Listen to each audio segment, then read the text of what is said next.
need from touring companies to help sell the show is, apart from really good copy, is it's really great when companies come in and meet us and they tell us about the show, then we're enthusiastic about the show. If they have really good images, you know, the images have to be bright, have to be inviting, like we could have kids shows coming, and if the image is kind of really dark and kind of grainy, it doesn't represent the show really well. So really good image, a few different images, different sizes, obviously high res, so we can use them everywhere.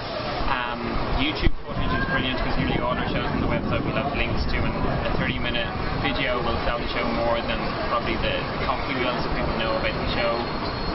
And then with promoting it, getting it up on Facebook, you know, it has to be like, it'll be on our website and our Facebook, but it has to be on your website has to be up to date with your current show, and on Facebook, on Twitter, all of those kind of things really help. Anything else, like posters, flyers, obviously as well, we need to get them in time, preferably not with a full list of the tour on it. I know money is kind of tight, but whatever kind of helps us to kind of get out, and then we can post them out to people, put them in the venue, and people do like to physically kind of take something away apart from the brochure, and they feel, you know, with a flyer you get a more sense of the show as well. Really nice images. I like them in colour. I don't mind them in black and white, but if they're hideous, this sort of picture of boring person, well, why? You know, there's all sorts of creative things you can do. Even with a regular photograph, you can tart it up with Instagram and, you know, effects. A little bit of video is great, like a YouTube, but not too much talking or not too much. And nobody really cares who the companies are doing this. They want to get straight to the point of what it's about.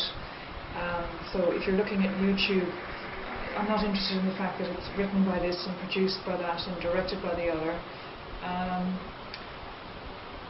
And not too much blur. And the sound file is great too. If you know, something that we can use, we can drop onto the website, we can drop onto our Facebook page, we can say this gives the essence of what it's about. But lovely images, and not too much text. You know, again, it's like for touring shows, we have 1 or 2 companies how to build up a relationship with the audience. At the end of the day, it's probably the product on the stage that's going to win them.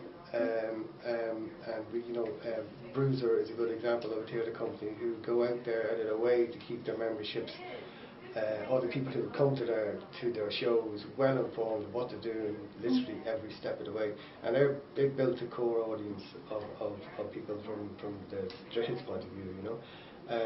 And it's companies like that, but at the end of the day, it's kind of what's on there. From a marketing point of view, it's definitely a company that I've worked with in the past are Diversions from they're a contemporary dance company from Wales, and what they do every year is that they come over and they meet all the venues that they're touring to, and I think that has huge benefits because you know then exactly what you're dealing with, and you can be strategic and you can plan, and they'll know exactly what you need for them, so that it's not necessarily 2 weeks before the show is due to go on in the venue and here's all your marketing materials.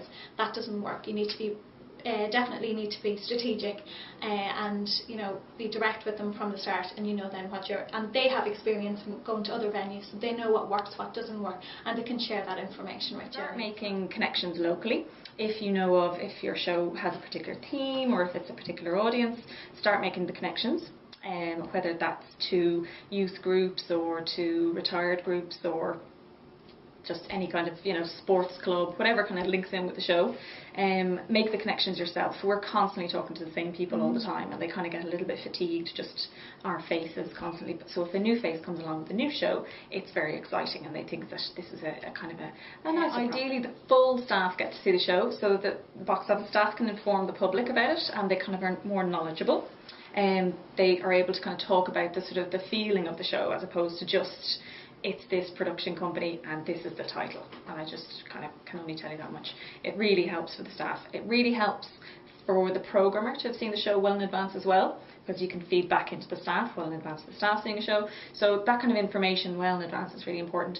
Closer to the time, it's about the press releases, it's about the publicity material, it's about having a really good design your poster, really good social media that we can integrate with on our social media and our website, and as much information as humanly possible. Just with press releases, photos, interviews with actors, photo calls, and they're just really on the ball.